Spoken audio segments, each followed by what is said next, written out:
Before the arrival of Spain, the Philippines was not merely a collection of tribes, it was a land of powerful kingdoms that thrived on gold, naval strength, and global trade. Spain didn't just conquer these territories, it systematically erased them from history.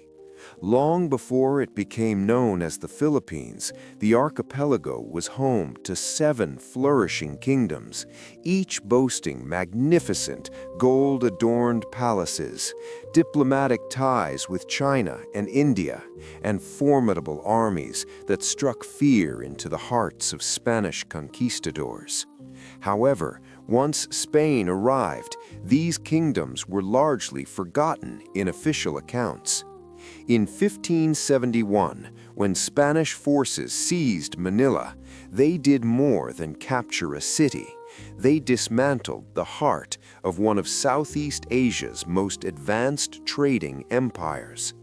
The Kingdom of Tondo was just one of the 7 kingdoms that once ruled these islands, yet most Filipinos have never been educated about them. Today, we aim to change that.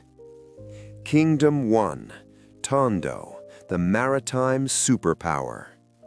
Tondo wasn't just another kingdom, it was a maritime superpower that dominated trade routes throughout Southeast Asia for over 6 centuries.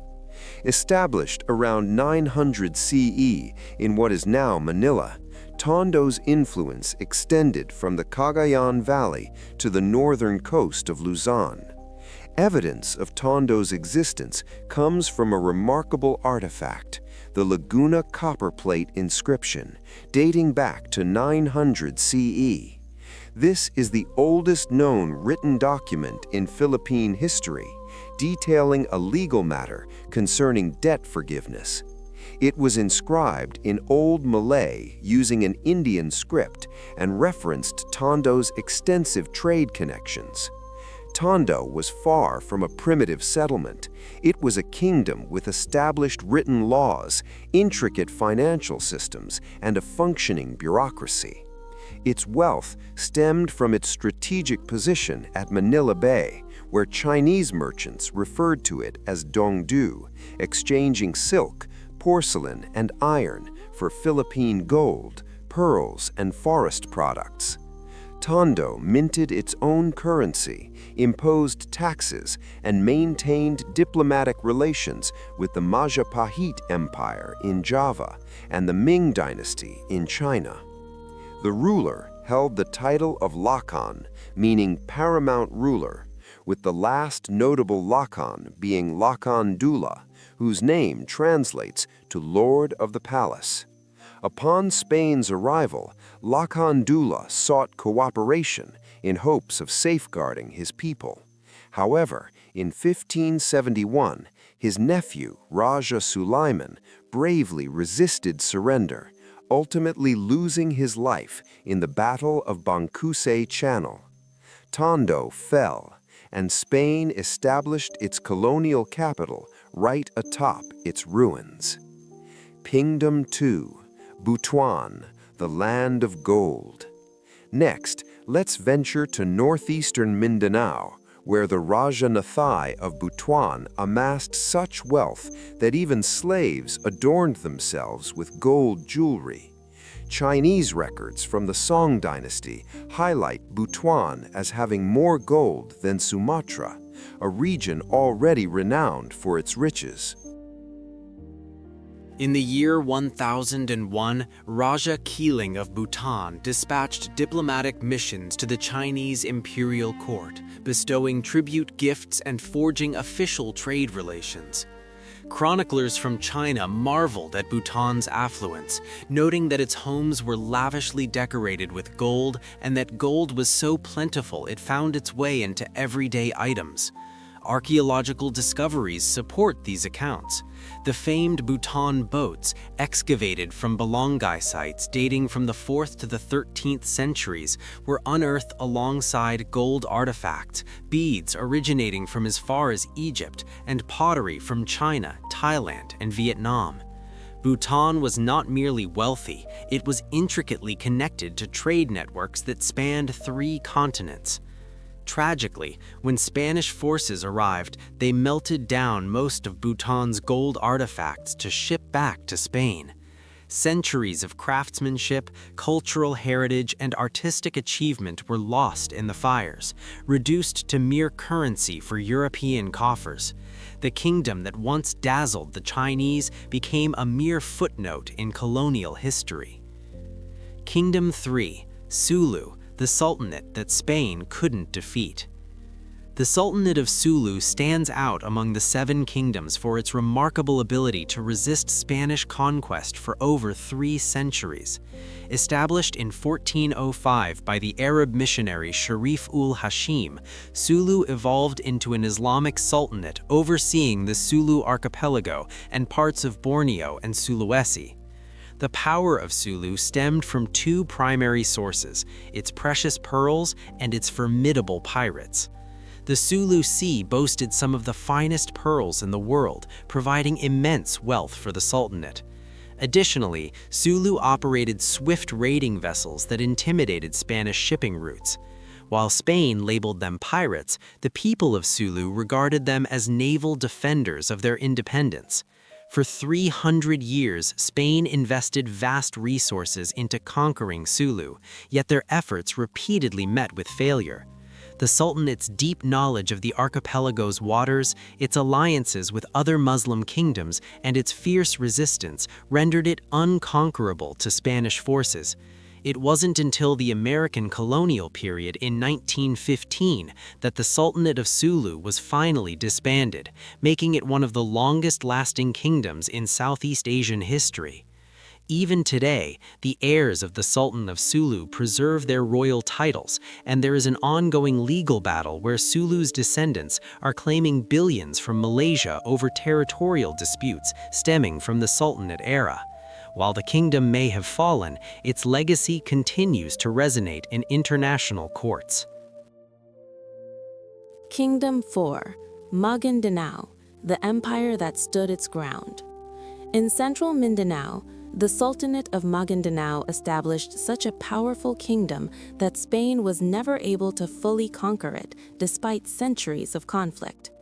Founded in the early 1500s after the arrival of Islamic missionaries from Johor, Magan Danau took control of the fertile Cotabato Valley and became the breadbasket of Muslim Mindanao. The greatest leader of the Sultanate was Sultan Kudrat, who ruled from 1619 to 1671, becoming Spain's most formidable adversary.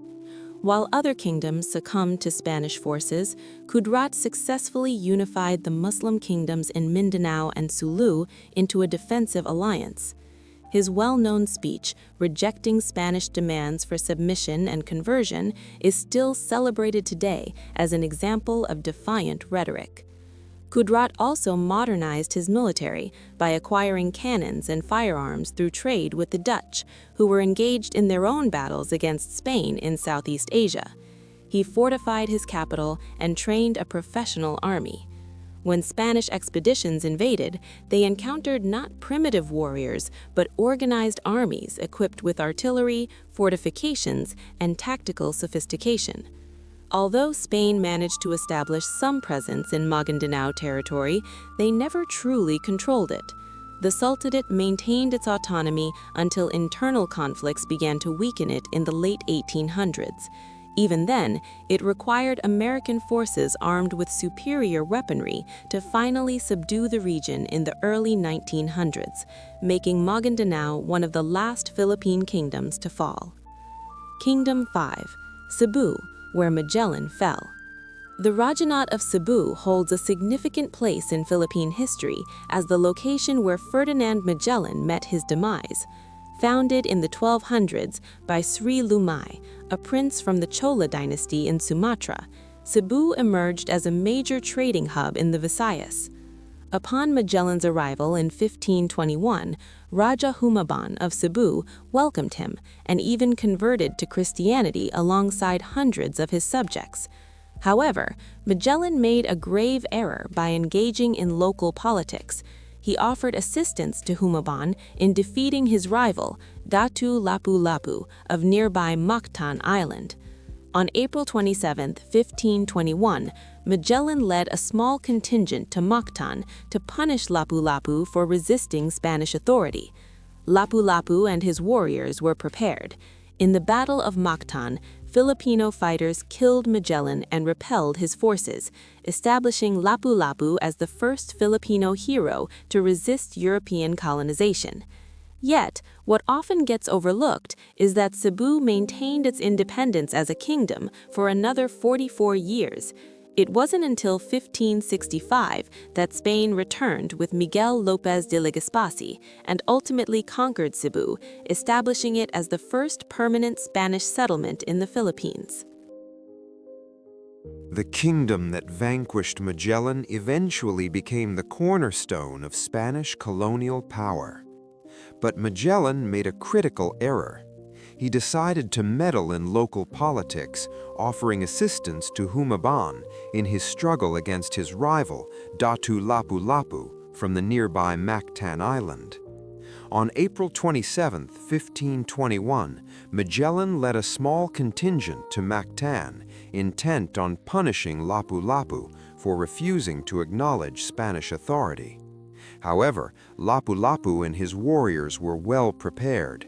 In the ensuing Battle of Mactan, Filipino fighters successfully killed Magellan, forcing his troops to retreat. Lapu-Lapu emerged as the first Filipino hero to resist European colonization. What often gets overlooked is that Cebu remained an independent kingdom for an additional 44 years. It was not until 1565 that Spain, led by Miguel López de Legazpi, returned to conquer Cebu, establishing it as the first permanent Spanish settlement in the Philippines. The kingdom that vanquished Magellan ultimately laid the groundwork for Spanish colonial power.